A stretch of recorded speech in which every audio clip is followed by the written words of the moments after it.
가서 4장 9절에서 13절 교독합니다. 이제 내가 어찌하여 부르짖느냐. 너희 중에 왕이 없어졌고 내 모사가 죽었으므로 내가 해산하는 여인처럼 고통함이냐. 날 시온이여 해산하는 여인처럼 누려 나을지어다. 이제 내가 성읍에서 나가서 그대 저주하며 또 바벨론까지 이르러 거기서 구원을 얻으리니 여호와께서 거기서 너를 내 원수들의 손에서 속량하여 내시리라. 이제 많은 이방 사람들이 모여서 너를 치며 이르기를 시온이 더럽게 되며 그것을 우리 눈으로 바라보기를 원하노라 하거니와 그들이 여호와의 뜻을 알지 못하며 그의 계획을 깨닫지 못한 것이라. 여호와께서 곡식단을 타작마당에 모음같이 그들을 모으셨나니 딸 시온이여 일어나서 칠지어다. 내가 네 뿔을 무쇠 같게 하며 내 얼굴을 놋 같게 하리니 내가 여러 백성을 쳐서 깨뜨릴 것이라. 내가 그들의 탈취물을 구별하여 여호와께 드리며 그들의 재물을 온 땅에 주께 돌리리라. 아멘. 할렐루야. 자, 우리 고백합시다. 유익한 고난, 무익한 고난. 유익한 고난. 자, 여러분 고난을 어떻게 생각하느냐에 따라서 그 고난이 우리에게 유익이 될 수도 있고 무익한 고난이 될 수도 있다라고 우리는 생각해 볼 수 있습니다. 우리 속담에 젊어서의 고생은 사서도 한다라는 말이 있습니다. 그만큼 젊은 날에 어려움을 통한 그 체험이라는 것이 굉장히 중요하다라는 것을 말씀하고 있죠.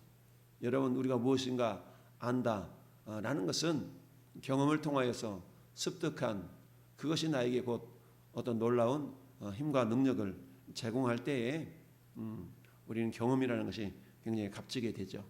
따라서 그 경험을 그저 주어지는 대로 행하는 것이 아니라 일부러 굳이 찾아서 경험을 위하여서 우리가 고생하고 고난을 자처하는 이런 모습들은 값진 고난이 될 수가 있다.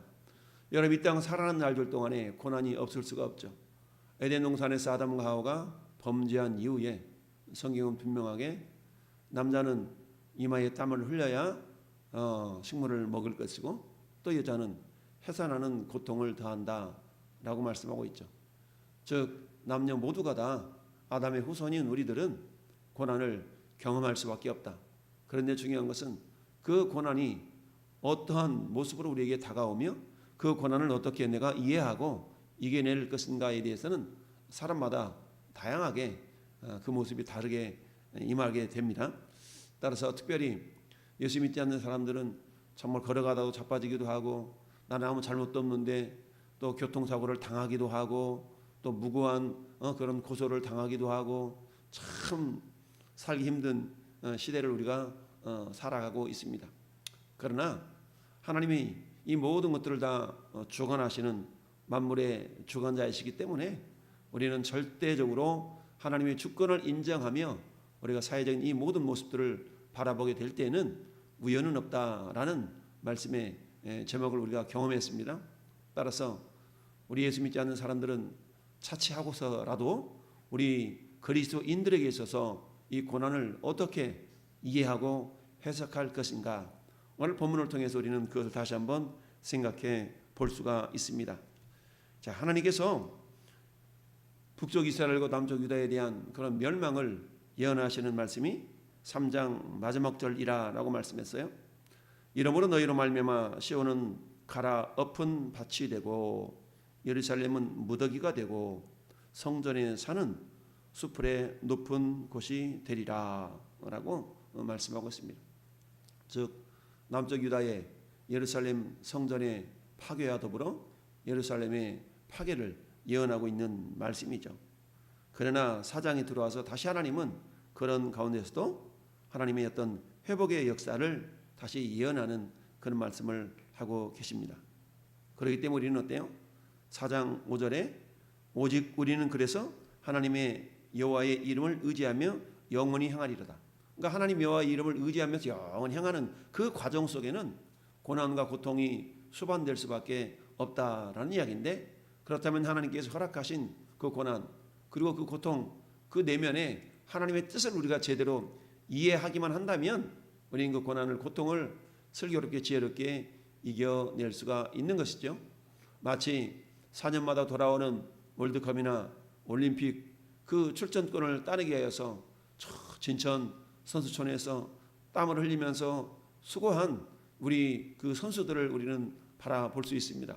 그 선수들이 4년 뒤에 혹은 3년 뒤에 혹은 2년 뒤에 이제는 내년이면 내가 올림픽에 나가서 메달을 따리라 라는 그런 분명한 목표 의식이 있기 때문에 그들이 흘리는 땀, 그들이 당하는 고생, 고난 이런 것들을 무의미하다라고 말할 수 없겠죠. 그들이 그처럼 땀을 흘리지 않는다면, 그들이 고생을 하지 않는다면 실전에 나가서 상대방과 싸워서 이길 수 있는 그런 가능성은 더욱더 희박해질 수밖에 없습니다. 물론 우연히 나가서 이길 수는 있겠지만, 그러나 통상적으로 내가 훈련되어지고 내가 연습되어지지 않는다면 실전에 나가서 승리한다는 것은 분명 쉬운 일이 아닌 것을 보게 됩니다. 자, 오늘 구절은 이렇게 이야기합니다. 이제 내가 어찌하여 부르짖느냐? 너희 중에 왕이 없어졌고 내 모사가 죽었으므로 내가 해산하는 여인처럼 고통함이냐? 네가 어찌 이제 부르짖느냐? 살려달라고 그 고통 중에 포로로 끌려가는 그런 인생 가운데서 어찌하여 부르짖느냐라고 말합니다. 그러면서 딸 시온이여 해산하는 여인처럼 힘들여 나을지어다. 무슨 말입니까? 해산하는 여인이 애 낳기 싫다고 그대로 있으면 어때요? 아이가 뱃속에서 그대로 있으면 결국 산모도 죽고 아이도 죽을 수밖에 없죠. 결국 잉태한 여인은 어때요? 그 아이를 해산해야만이 아이에게도 산모에게도 유익한 것이죠. 그러나 해산의 과정에는 반드시 산모에게는 고통이 따를 수밖에 없다라는 이야기죠. 그러나 산모 입장에서 비록 고통스럽지만 이 아이가 이제 태어나면 이 아이 때문에 기쁘고 즐겁고 행복하고 이런 것들을 상상하다 보면 그 고통도 이겨낼 수가 있는 것처럼 우리 하나님은 딸 시온이여 해산하는 여인처럼 힘들여 나을지어다. 고생이 있겠지만 그 고생을 뭐하라는 얘기입니까? 감당해내라라는 얘기입니다. 하나님께서는 남유다의 멸망을 예언하시면서 예레미야 선지자나 또는 포르기의 에스겔 선지자를 통하여서 회복의 메시지를 전해주죠. 특별히 예레미야 선지자를 통해서는 하나님은 어떻게 말씀하십니까? 그 시대 많은 사람들이 애굽을 의지하고 애굽에 그야말로 동맹을 맺으면 저 바벨론을 이겨낼 것이다 라고 그 시대의 사람들은 생각했어요. 그러나 하나님은 예레미야 선지자를 통하여서 너희가 애굽과 동맹을 맺고 애굽을 의지하는 것은 허무하다, 무의미하다. 왜요? 하나님이 지금 이 허락한 이 고난은, 이 고통은 너희들이 저 바벨론의 포로로 끌려가는 것이 하나님의 계획하심이고 하나님이 그 고난을 통해서 이스라엘을 회복하기 원하는 하나의 어떤 과정인데 너희가 내가 계획하는 그 과정을 거부하고 고난이 싫어서 저 이집트 땅으로 그 애굽의 권세를 의지하는 것은 아무런 의미가 없다라고 주님이 예레미야 선지자를 통하여 계속 반복해서 예언하고 계시죠. 그리고는 포로로 끌려가라. 포로로 끌려가서 거기서 하나님의 사인이 있을 때까지 그곳에 가서 살아라. 그게 너희에게 유익하다라고 주님은 무수하게 말씀하고 계시죠. 그러나 그 하나님의 말씀을 거역하고 심지어는 예레미야 선지자를 구덩이에 집어넣기도 하고 그 예레미야 선지자를 데리고 오히려 저 애굽으로 피신해가는 그런 과정 속에 있습니다. 그러나 어때요? 그러나 느부갓네살 왕, 바벨론 왕이었던 느부갓네살 왕은 애굽까지 멸망시키면서 결국 정복을 하게 되죠. 그래서 애굽으로 피난했던 그 이스라엘 백성들, 즉 남유다 백성들도 여전히 고통으로 신음을 하게 되는 그런 현실을 맞이하게 됩니다. 그래서 10절 하반절에 이제 네가 성읍에서 나가서 들에 거주하며 또 바벨론까지 이르러. 바벨론까지 이르러. 바벨론이 어떻게 가야 된다는 얘기입니다. 그러나 바벨론에서 마냥 고난 당하고 있는 것이 아니라 뭐라고 말씀하고 있습니까? 거기서 구원을 얻으리니. 그러니까 하나님의 계획은 너희들이 바벨론으로 들어가서 거기서 고난당하며 바벨론 삶을 살아가는 것이 하나님 원하시는 그런 뜻이고 계획이다. 그 가운데서 구원을 얻으리니 여호와께서 거기서 너를 네 원수들의 손에서 속량하여 내시리라. 여러분, 바벨론 포로로 끌려갔던 이 남쪽 유다 백성들이 결국 바벨론 왕국이 영원할 것 같지만 그 바벨론은 다시 메데 파사라는 그런 나라에 의해서 결국 바벨론 제국이 50년 만에 다시 멸망을 당하고 맙니다. 그래서 너를 내 원수들의 손에서 속량하여 내시리라. 다시 구원해 내시겠다라고 말씀합니다. 그리고 하나님은 이 예언의 말씀대로 메데파사의 왕인 고레스를 통하여서 이스라엘 백성들을 다시 예루살렘으로 유다 땅으로 회복시키시는 것을 우리는 봅니다.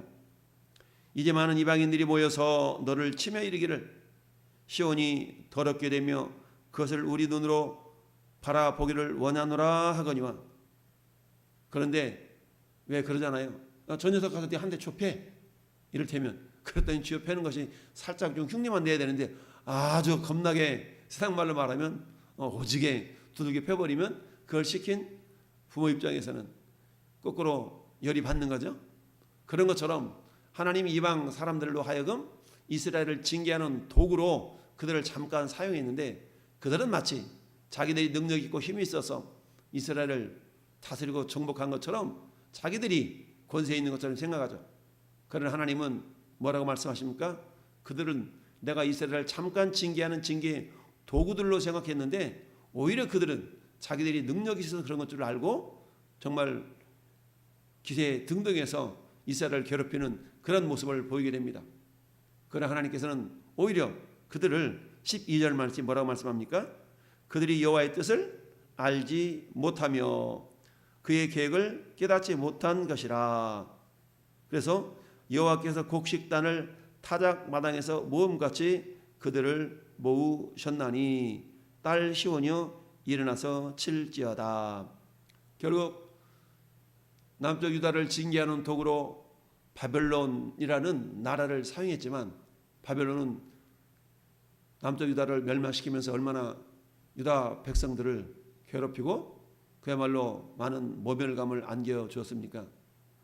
그런데 하나님은 그런 바벨론을 오히려 메데파사를 통하여서 징계하시고 하나님의 약속하신 70년의 때가 차니까 그들을 1차, 2차, 3차를 통하여 포로로 끌려갔던 그 바벨론 지역으로부터 다시 회복시켜 주시는 것을 보게 됩니다.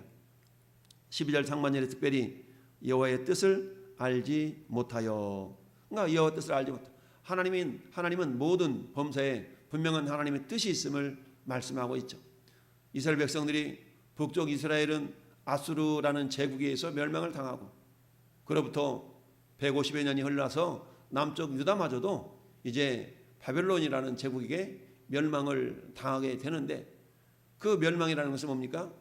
우리 하나님의 시편 119편 67절 71절에 말씀하신 것처럼 고난당하기 전에는 내가 그릇 향하였더니 고난당한 이후에 주의 율례를 깨닫게 되었나이다. 고난당한 것이 내게 유익이라. 그 고난으로 말미암아서 내가 하나님의 뜻을 행하는 사람이 되었다라고 말씀합니다. 여러분, 우리가 학창시절에 학교에 과제물을 이렇게 해와라 저렇게 해와라 그런 경험들이 있습니다. 그러면 숙제해 가지 아니하면 요즘이야 그렇지 않지만 어린 시절에 선생님들이 손바닥으로 때리기도 하고 종아리를 때리기도 하고 요즘에는 그게 그런 일들이 별로 없지만 그렇지 않습니까? 그러면 다음번에 때 이제 숙제 잘해가야지 아이들 입장에서는 이런 과정을 통해서 아이들이 인격이 자라고 지식이 자라고 그래서 사회생활을 해서 사회생활을 할 때는 거기에 걸맞는 인격과 실력이 배양된 사람으로 자라가게 되는 거죠. 그러나 숙제를 하려면 그 당시에는 그게 고통이고 그게 고난이고 힘겨워하지만 그것을 잘 감당해냈을 때는 본인에게 유의감이 이르게 된다라는 얘기죠.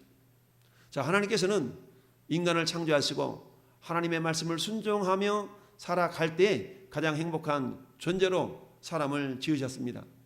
그러나 죄가 인간에게 들어옴으로 말미암아서 인간들은 자기의 뜻대로 하나님을 외면하고 자기의 뜻대로 자기의 생각대로 살아가는 것만이 자신들을 위한 것이라고 착각하며 살아가게 되는 것이죠. 그러나 우리가 고난을 통하여서 하나님의 뜻을 분별할 수만 있다면 고난 당한 것이 나에게 유익일 수가 있다는 얘기입니다. 여러분, 일반적으로 우리가 고난을 당하게 되면 두 가지 반응을 나타내게 되죠. 깨어있는 그리스도인들은 어떻게 생각합니까? 내가 혹시 잘못한 것은 없나? 내가 뭐 잘못한 거 있나? 라고 자신을 돌아보는 사람이 있는 반면에 어떤 사람들은 이웃을 탓하고 환경을 탓하고 그야말로 남 탓하는 그런 경우가 많이 있죠. 심지어는 하나님을 탓하고 원망하는 그런 믿음의 모습을, 불신앙의 모습을 보이기도 합니다.